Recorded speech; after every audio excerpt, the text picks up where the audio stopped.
Les invitamos a cerrar sus ojos y a orar a Dios. Oremos. Querido Padre Celestial, tus hijos llegamos hasta este lugar y pedimos la asistencia, la bendición, la presencia del Espíritu Santo para que seas tú quien nos enseñes. ¿Quién es tu siervo? ¿Quién soy yo, Señor, para enseñar tu palabra? Haz un milagro en esta hora y permíteme esconderme detrás de la cruz para que tu nombre, tu poder y la unción de tu Espíritu sea manifiesta en cada uno de nosotros. Gracias por bendecirnos y acompañarnos. Danos el pan espiritual. Te lo rogamos, lo necesitamos. En el nombre de Jesús. Amén. Pueden tomar asiento.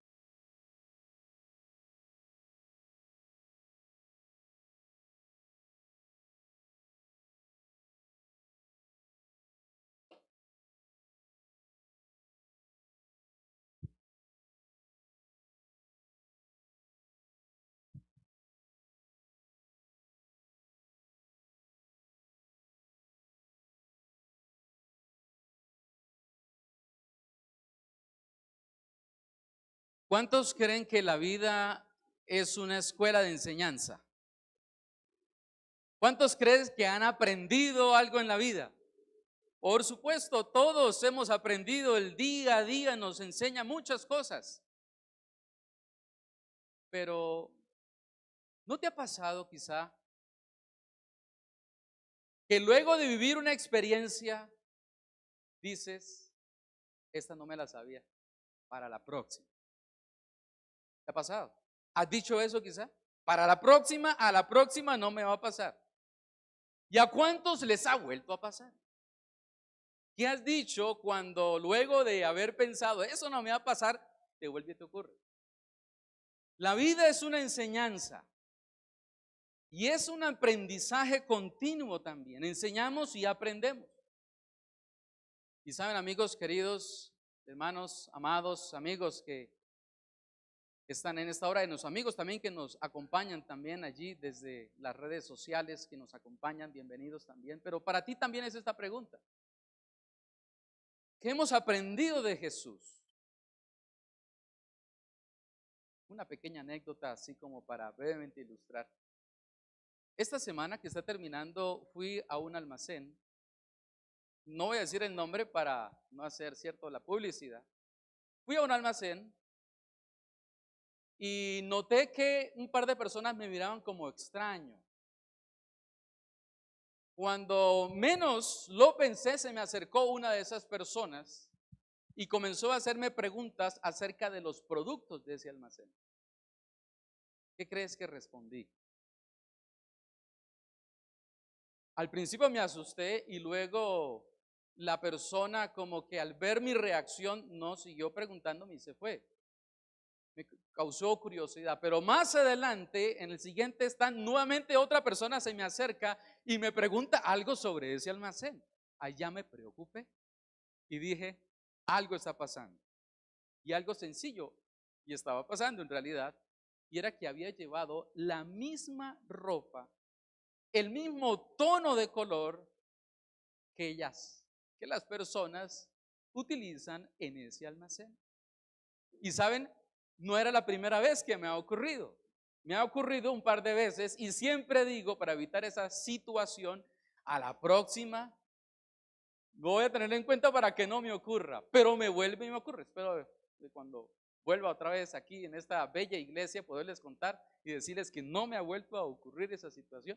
Pero saben, cuando nosotros nos pasan algunas circunstancias, la vida, por eso es tan hermoso hablar con alguien que haya pasado muchas experiencias, decía, los que quizás tienen sus abuelitos todavía.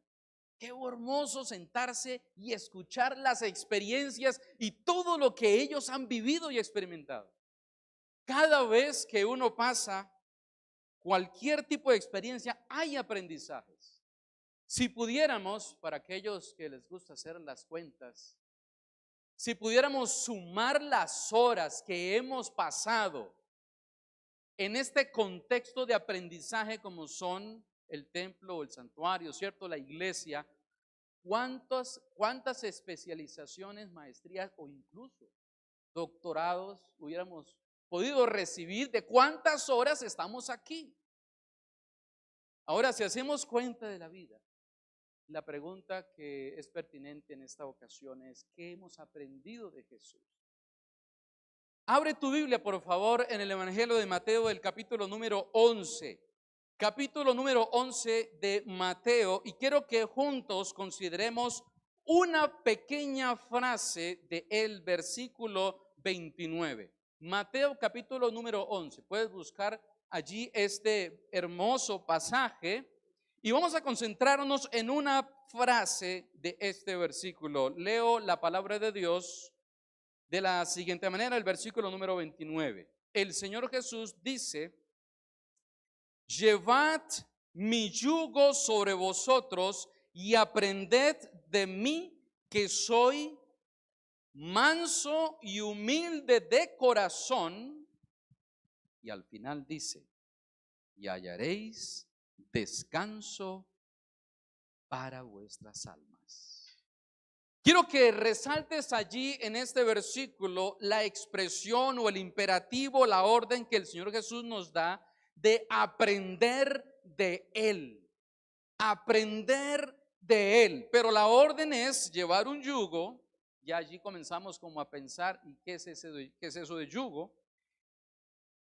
Y además que el corazón de Cristo es manso y humilde, y que la consecuencia de ese aprendizaje es que hallaremos descanso y hallaremos paz en nuestros corazones y en nuestras almas. ¿Qué podemos aprender del Señor Jesús? Quiero hablarte hoy de 3 aprendizajes que debemos apropiarnos para tener una vida cristiana tranquila, una vida cristiana realmente de paz, una vida cristiana realmente victoriosa, porque el libro del Apocalipsis directamente describe los redimidos, a los que venzan, a los que venzan, a los que venzan, a los victoriosos. Y si nosotros no somos victoriosos, o si no comprendemos realmente qué es la victoria, creo que estaremos. ¿Se has visto un vehículo con llantas cuadradas? ¿Lo has visto? Yo no lo he visto. Pero si algún día alguien pretende diseñar un vehículo con estas características, será muy difícil que se pueda mover. La vida cristiana, mis amigos, debe ser una vida de paz, de descanso, de humildad, de tranquilidad, de gozo. ¿Y saben? Con un yugo. ¿Cómo así? No es una contradicción de tener un paz, de tener tranquilidad, de ser mansos y humildes y tener un yugo.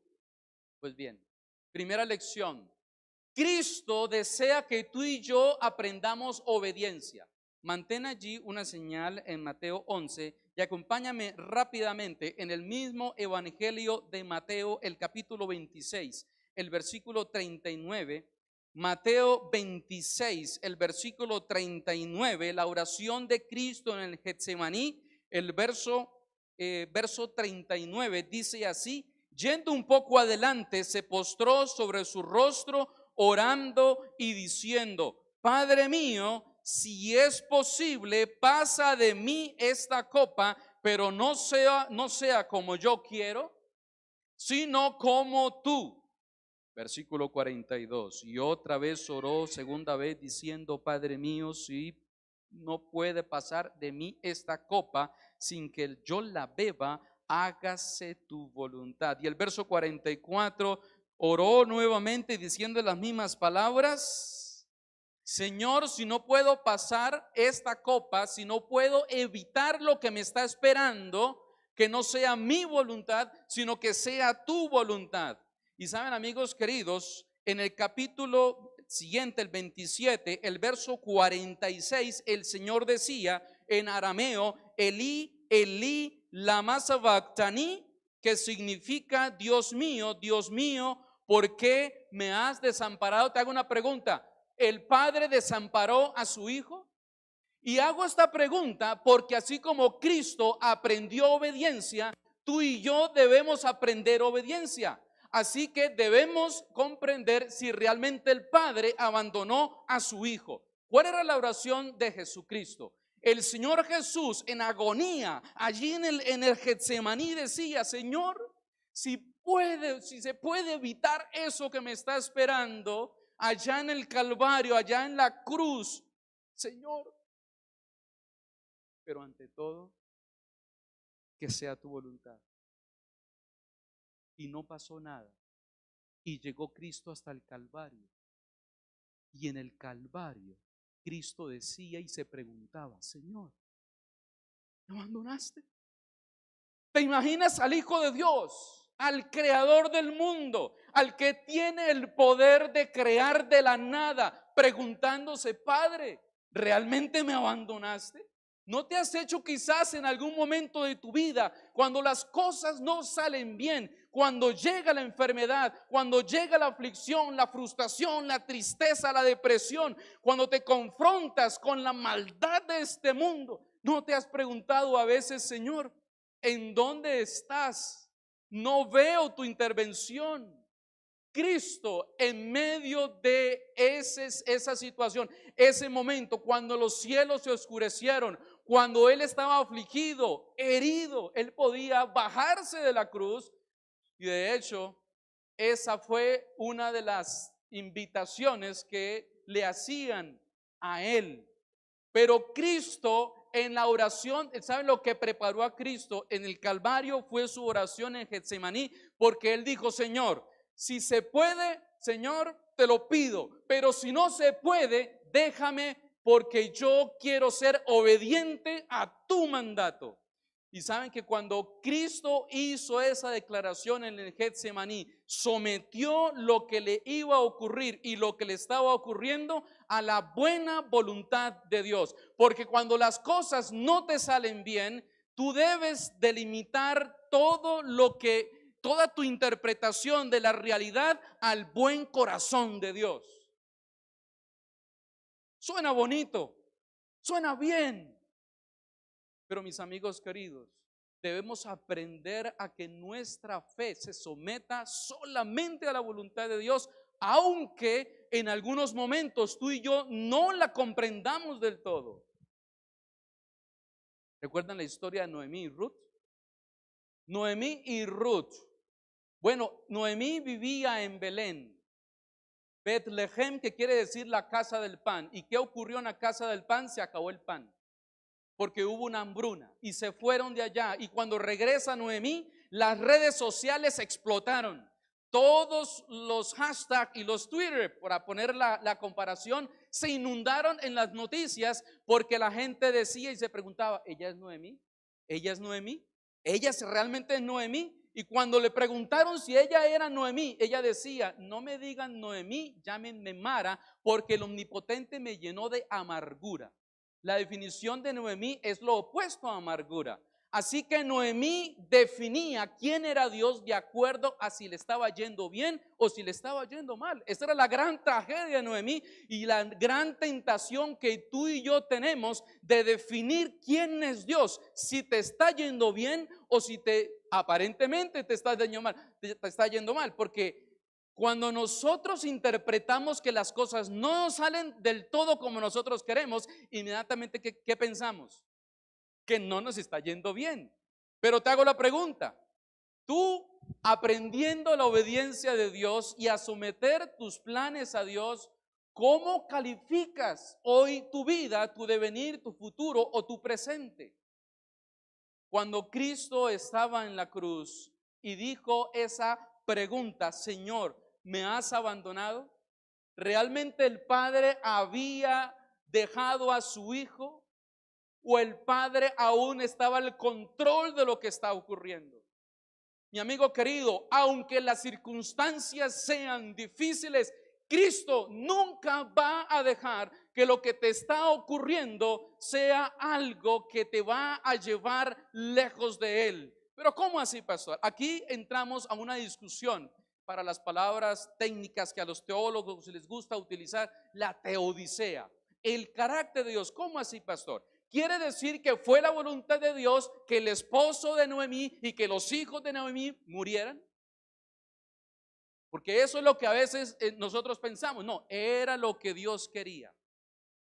Amigos queridos, desde el inicio de este mundo, Dios diseñó todo en gran manera bueno.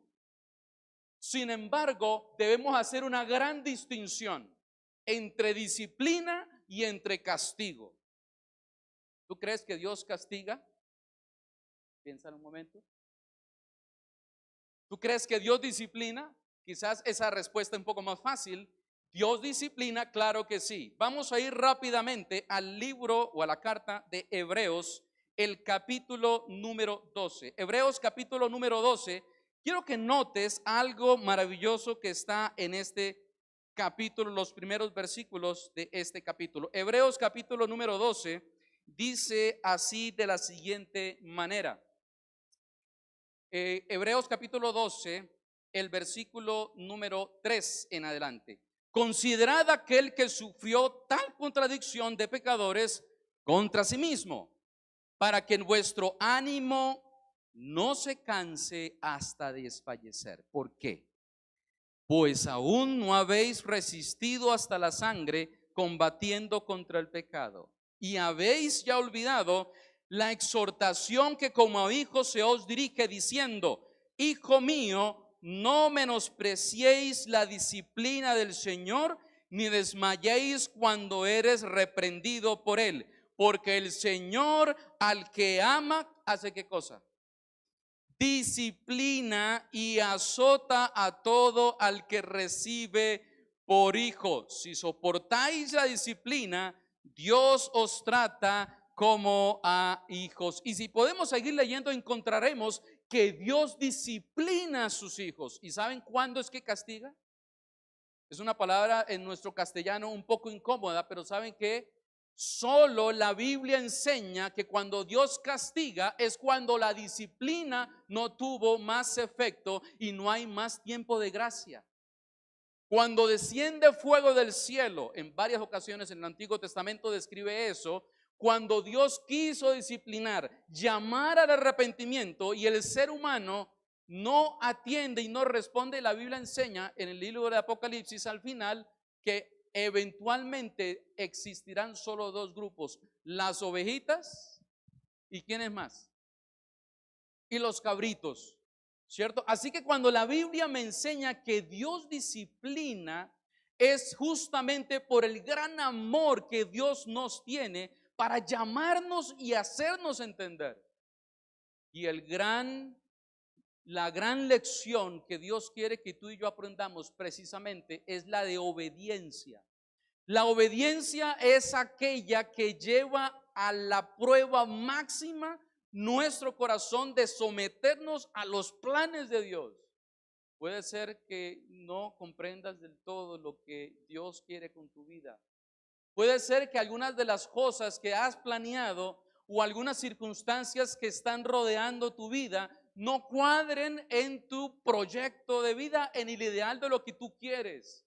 Pero si tú has orado: Señor, encomiendo a ti mis planes, mi vida, mi devenir, mi futuro, el Señor hará. Porque no todo lo que ocurre, escuchan esto, no todo lo que ocurre, las circunstancias que nos rodean, el ser humano las comprende. De hecho, algunas de las circunstancias terribles, enfermedades y muerte, Dios nunca quiso y nunca ha querido que el ser humano sufra y pase aflicción. Pero estamos en un mundo difícil, donde llega a nuestra puerta de la vida, de la familia, del trabajo, circunstancias que nos confrontan. Y la gran prueba es someter nuestra voluntad a Dios, nuestra voluntad a Dios. Cuando Cristo oró, la oración modelo, allí en la oración Él dijo: Señor, hágase tu voluntad como en el cielo, así también aquí en la tierra. Así que cuando tú oras y no recibes lo que has pedido, ¿cómo deberías interpretar eso? El capítulo anterior, al capítulo 12, capítulo 11 de Hebreos, encontramos que precisamente hay una lista de héroes, de personajes que tenemos allí por nombre, que hicieron grandes maravillas. Hebreos 11. Y generalmente hablamos de esos héroes y los conocemos bien sus historias, pero ¿saben que hay otras historias? Capítulo 11 de Hebreos, el versículo número 36. Y a esos otros se les llama precisamente otros, porque no aparecen sus nombres. ¿Y saben qué pasó con esos otros? Otros experimentaron oprobios, azotes y a más de esto, prisiones y cárceles. Fueron apedreados, aserrados, puestos a prueba, muertos a filo de espada. Anduvieron de aquí para allá, cubiertos de pieles de ovejas y de cabras, pobres, angustiados, maltratados, hombres de los cuales el mundo no era digno. Y anduvieron errantes por los desiertos, por los montes, por las cuevas, por las cavernas de la tierra. Y el verso 39 dice: y todo esto les ocurrió porque eran hombres infieles. ¿Cierto que así no dice? Algunos me alcanzaron a decir, sí, eran hombres infieles porque les pasó lo malo. ¿Saben qué no? Dice el versículo: ninguno de ellos, pero a ninguno de ellos, aunque alcanzaron buen testimonio, es decir, eran hombres de fe, mediante la fe, dice, ninguno recibió lo prometido. ¿Cómo así? ¿Eran incrédulos?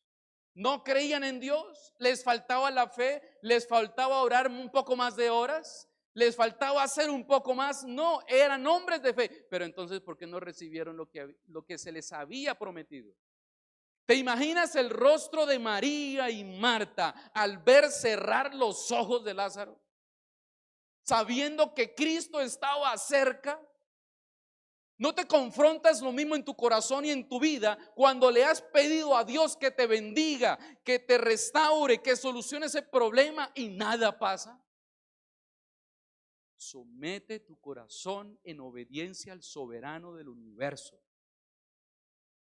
Cuando los tres jóvenes dialogaron con el rey, Daniel, rey, no vamos a poner a discutirnos aquí asuntos de existenciales. Nuestra teología es muy clara. No vamos a adorar esa imagen. Nuestro Dios nos puede liberar. ¿Y si no? ¿No deberíamos añadir ese y si no a nuestras oraciones? Hermanos queridos, la fe no es un mantra, no es una frase mágica para hacer actuar a Dios. Sometámonos a Dios. Pastor, es que me está pasando algo terrible. Eso que es difícil lo que estoy viviendo. No sé lo que estás viviendo, pero si has orado y te has encomendado a Dios, déjame decirte que yo no sé lo que ocurre en tu vida. Déjame decirte que sí, Dios es amor y Dios es todopoderoso. Jeremías en la cárcel, Dios lo había llamado y Dios le había dicho: Jeremías, no te preocupes, yo voy a ir contigo y te voy a defender. Y Jeremías dijo: vamos, Señor. Y Jeremías entonces, capítulo 33, está ya angustiado, afligido y solo en una cárcel orando. Y Dios le da una visión y Dios le dice: Jeremías, yo soy el creador del cielo y de la tierra. ¿Qué tenía que ver con esa frase tan teológica y tan bonita con la problemática que estaba teniendo Jeremías? Era una forma de decirle a Jeremías: Jeremías, ¿qué es más difícil? ¿Que solucione tu problema o que yo cree el cielo y la tierra de la nada? Hermano querido, ¿qué es más difícil? ¿Que Dios te dé eso que estás pidiendo o que Dios haya creado el cielo y la tierra? Déjame decirte que Dios es todopoderoso. Y si Dios aún no ha dado eso que has anhelado, hay un propósito. Ora como Cristo oró en el Getsemaní: Señor, yo quiero esto, pero si no, hazte, Señor, en tu gloria, en tu majestad, en tu providencia. Tú eres soberano. Y si hay algo más importante que nosotros como movimiento adventista debemos reconocer, la soberanía, porque hoy, séptimo día, declaramos Dios como creador, sustentador, Dios soberano. Somos nosotros precisamente porque creemos en un Dios todopoderoso y en un Dios que es todo amor. Así que cuando Cristo te promete algo, Cristo lo va a cumplir. Y aun que en momentos de nuestra confusión en esta tierra no comprendamos, Dios tiene mejores cosas. Y justamente así termina el capítulo número 11, porque Dios tenía reservado ¿qué cosa? Hermano y hermana querida, amigo que has venido, que me sigues en las redes sociales, Dios tiene algo mejor para ti. Lo has pedido, lo has anhelado y le estás reclamando al Señor, pero Dios tiene algo mejor para ti. Debes someter tu corazón a Dios, porque Dios te ama. Dios no te ha abandonado. Dios no abandonará a su pueblo. Dios siempre tiene pensamientos de bondad, de misericordia para con nosotros. Primera lección, hay que aprender obediencia. Dice el Señor, aprendan de mí, porque tengo un corazón manso y un corazón humilde. Segundo aprendizaje, Jonás. ¿Recuerdan a Jonás? Seguramente cuando escuchas a Jonás, ¿qué te imaginas? El pez de una vez. Saben, en los estudios teológicos de narrativa bíblica, una de las estrategias para identificar el significado de la Biblia es descubrir el personaje central. ¿Quién es el personaje central? Muchos teólogos discuten si son los ninivitas o si es Jonás. Seguramente los otros personajes son secundarios. Así como en el libro de Ruth, el personaje principal no es Ruth, aunque la genealogía habla de Ruth, al final del libro el personaje principal es Noemí. En el libro de Jonás, el principal personaje es Jonás. ¿Sabe por qué? El libro de Jonás comienza diciendo, mira, ve a esta ciudad porque esta ciudad tiene una situación difícil. La maldad de esta ciudad ha llegado hasta mí. Y Jonás se levanta y sabemos muy bien la historia de Jonás. Se va para otro lado.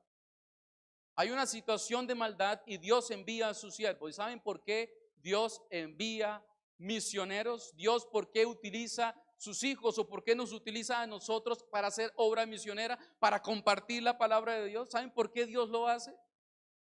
Porque es que lo necesitamos. Al final del libro, recordemos muy bien la historia, ¿cierto? Jonás va lleno el pez, luego es llevado nuevamente al borde, luego Jonás va hasta la ciudad, Jonás predica. ¿Saben cómo era la predicación de Jonás? 6 palabras nomás, un sermón muy corto. Capítulo 4, el versículo número 1, cuando el pueblo se arrepiente, los ninivitas, el versículo 1 dice, Jonás 4:1, Jonás se disgustó en extremo y se enojó. Hay una palabra muy interesante en el libro de Jonás, para mis amigos que les gusta el hebreo, por aquí hay varios que les gusta chequear el hebreo, es la palabra ra, que quiere decir maldad. Y en el hebreo tiene algo muy interesante, y es que los sustantivos, la mayoría de ellos se derivan de verbos. Y el verbo que se deriva, del cual es traducido disgustarse, es el verbo ra, que viene del sustantivo ra, que quiere decir maldad. Es decir, si pudiéramos traducirlo de otra forma un poco más literal, diríamos que Jonás le pareció mal en extremo y se enojó. Le pareció mal. Es decir, a los ojos de Jonás fue mal lo que estaba haciendo Dios. ¿Y qué era lo que estaba haciendo Dios? El versículo, el anterior, el capítulo 3, dice que Dios se arrepintió del mal. Y el capítulo 4, el versículo dice, Jonás, ¿no es esto lo que yo te decía cuando aún estaba en mi tierra? Por eso me apresuré a huir a Tarsis, porque yo sabía, ¿qué sabía Jonás? Que tú eres un Dios clemente, piadoso, tardo en enojarte y de gran misericordia, y que te arrepientes. Segunda lección que Dios quiere que aprendamos de Él. En primer lugar, obediencia, nuestra relación con Dios, vertical. Pero hay otra relación importante y es la relación horizontal. Jonás no comprendía la misericordia de Dios. Y la gran lección para Jonás es ver la gran necesidad en los demás y mirar la misericordia que Dios tiene para con ellos. Por eso es tan importante nosotros compartir la palabra de Dios y testificar. Y no estoy hablando de predicar, no estoy hablando de estudios bíblicos, estoy hablando de compartir el amor de Dios, de las relaciones buenas interpersonales con aquellos que no conocen de Cristo. A eso me refiero, en ver a los demás objetos de misericordia. Pero yo no puedo ver a alguien con esos ojos si esa persona me ha hecho un mal, si esa persona no lo merece. Eso es lo que decía Jonás, porque estos asirios eran personajes malos, que hacían cosas malas y eventualmente fueron los que destruyeron a parte del pueblo del Señor. Jonás no podía comprender Dios cómo iba a bendecir a ellos, cómo va a tener misericordia con ellos, pero esa era la orden de Dios.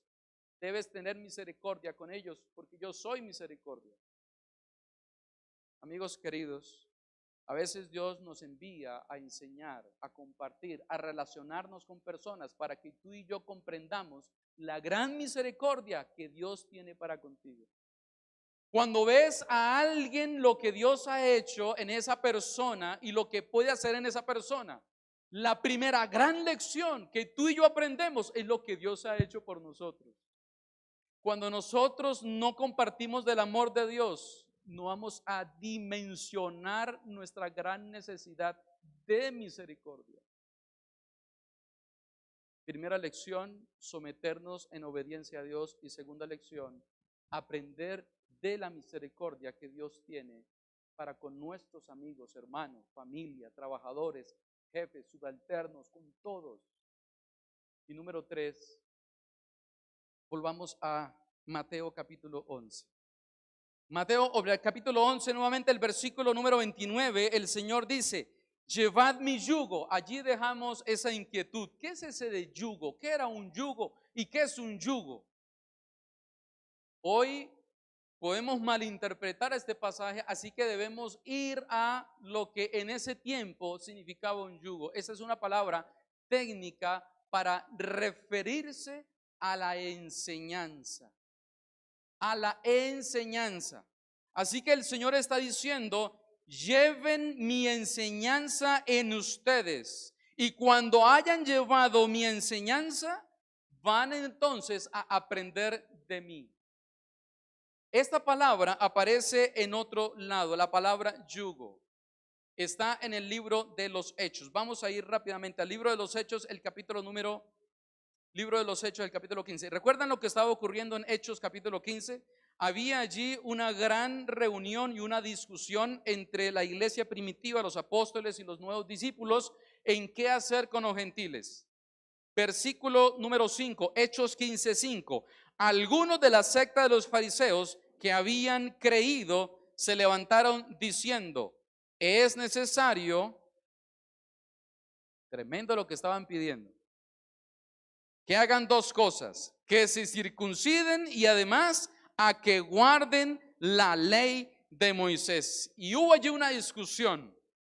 Entonces se reunieron los apóstoles y los ancianos para conocer este asunto y llegaron a una conclusión. Pero en esta conclusión el versículo 10 dice: ahora pues, cuando se levantó Pedro a responder a esta solicitud, ahora pues, el versículo 10, ¿por qué tentáis a Dios poniendo sobre la cerviz de los discípulos un yugo que ni nuestros padres ni nosotros hemos podido llevar? ¿Saben por qué al final del versículo 29 habla de paz y hallaréis paz? Porque la enseñanza de Cristo es libertad. Eso es lo que dice el Gálatas 5:1. La enseñanza de Cristo es libertad. Llevad mi yugo, llevad la enseñanza de Cristo. El cristiano es un cristiano cuando entrega su voluntad de Dios, que experimenta el gozo y que experimenta la quietud, porque el corazón reposa en los planes de la voluntad de Dios. Por eso el versículo 29 de Mateo 11 dice: vas a hallar paz si tú sigues mi enseñanza. Sigue mi enseñanza. A veces nosotros podemos caer en el mismo error de atar a nuestros cuellos cargas pesadas y prohibidos que hacen de nuestra vida cristiana realmente un problema y no una experiencia de gozo. Aprended de mí la obediencia, la misericordia y la gracia, porque la salvación que Cristo nos ofrece es de gracia. Quiero orar por ti en esta hora. Quiero orar por esa circunstancia y esa zozobra quizás en momentos llega a nuestro corazón, que al finalizar en esta actividad, en esta mañana o en esta tarde, podamos nosotros realmente descansar en el Señor, que tú sometas aquellos planes, esas peticiones al buen corazón de Dios, porque Dios toma cuidado de nosotros. ¿Te gustaría entregar esos sueños, esas metas, esos propósitos a Dios? ¿Te gustaría? Déjame orar en esta ocasión al Señor, allí donde estás sentado, donde estás sentada. Oremos al Señor. Querido Padre Celestial, gracias te damos por tus grandes planes de bondad y de misericordia, porque nos sustentas y nos guías a esas aguas tranquilas y a esos pastos verdes. Pero Señor, si alguna vez tenemos que transitar por esos valles de sombra y de muerte, ayúdanos a recordar que tu vara y tu cayado nos infunden aliento, porque tú has prometido estar con nosotros todos los días hasta el fin del mundo. Bendice a tu pueblo, tu iglesia, que se reúne y se congrega para bendecir tu nombre y para entregar esta bondad y misericordia a aquellas personas que lo necesitan, aunque no lo saben. Susténtanos, Señor, con tu bondad y permítenos gozarnos en este día, porque eres nuestro Dios, nuestro Padre y nuestro Creador. Gracias por prepararnos para tu segunda venida y gracias por asistir con el poder de tu Espíritu Santo a tu iglesia. Te lo pedimos, Señor, anhelando el abrazo tierno en el nombre y por los méritos de nuestro Salvador Jesús. Amén. Amén. Bendiciones para todos, que Dios les guarde. La gracia del Señor sea nuestro sustento y su bondad pueda manifestarse día a día. Amén.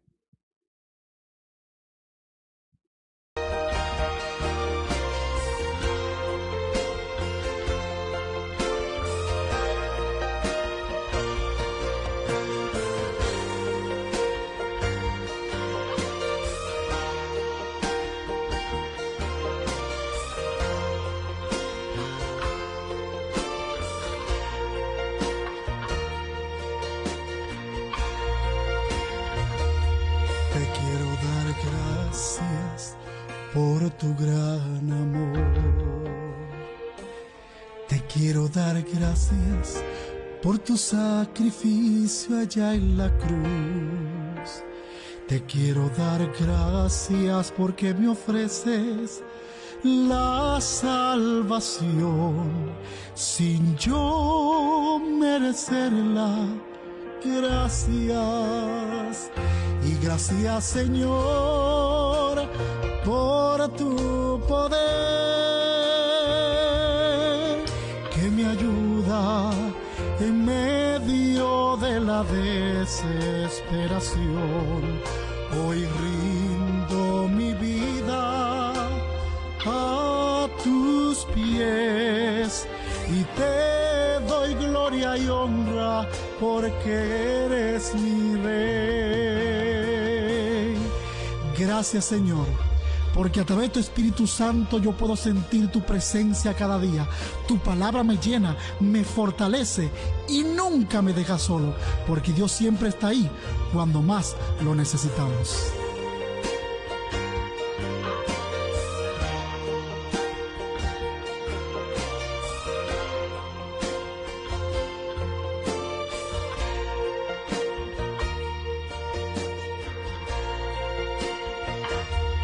Gracias por cuidar de mi familia y cubrir mi matrimonio con tu presencia. Gracias, Señor.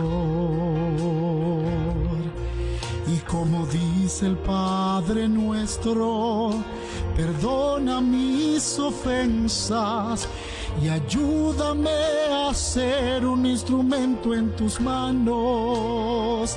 Gracias, Señor, por tu poder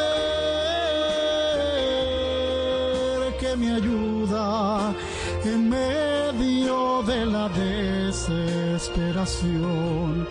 Hoy rindo mi vida a tus pies y te doy gloria y honra porque eres mi Rey.